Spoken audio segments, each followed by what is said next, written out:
مولانا قاسم نانوتوی رحمت الله علیه په باره کې راځي چې په یو غټه مجمع کې لګیاو تقریر یې کو.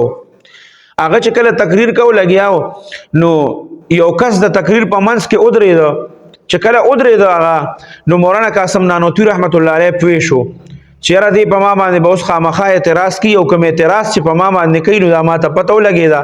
نو مولانا قاسم نانوتوی رحمت الله علیه مجمع والا ته ووایي چې زه راځم. اجازه یې واغستو باقاعده لاړه کور ته. چې کله کور ته لاړه نو په کور کې د هغه د لس کم سلو کالو خور وه ها دونه عمر یو 90 سال د هغې عمر و. لاړو ډایرکټ چې دی نو هغه خپې یې ونیولې او ورته وایي چې خورې نن ستا د وجې چې دی د نبي کریم صلی الله علیه وسلم یو سنت دی چې هغه په دې خلکو کې ژوندي کیدی شي که تا زما یو خبره ومنله.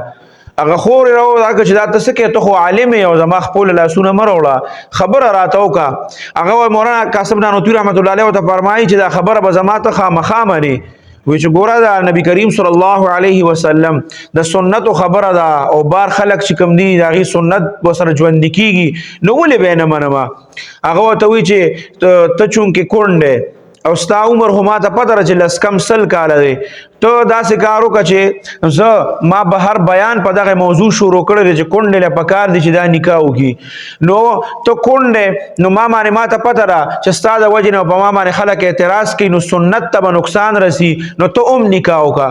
نو خور ورته وایي چې ته خو ما نه ډېر زیات کشر یې ته زما د حالت ته وګوره زما خو په خوله کې غاښونه هم نشته په دې وخت کې زه به نکاح وکړم نو زه به څه کومه.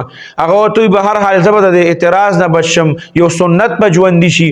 بس تیار یې کړه خپل خاندان کې یو کس راضي که هغه وایي چې ټیک ده زه به ورسره نکاح وکړم. د خپل خاندان لس 15 کسان راجمع شو هم په هغه ځای کې زر زر نکاح وتړله او بار راووته چې دوباره په منبر باندې کېناسته هغه کس چې ولاړو اعتراض والا هغه ته وایي وایه ته څه اعتراض کې.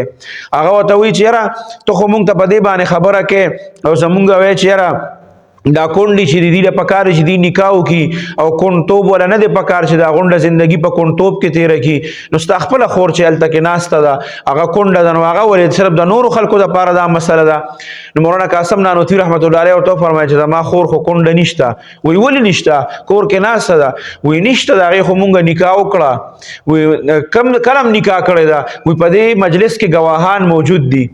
بس هغه کم رشتہ دار چې وایي کې 15 شپږ کسان پاسېدل هغه ورته وایي او زمونږ په مخ کې چې دی نو د هغې نکاح شوې ده هغه اوس کونډه نه ده د پلانکي سړي سره یې نکاح شوې ده.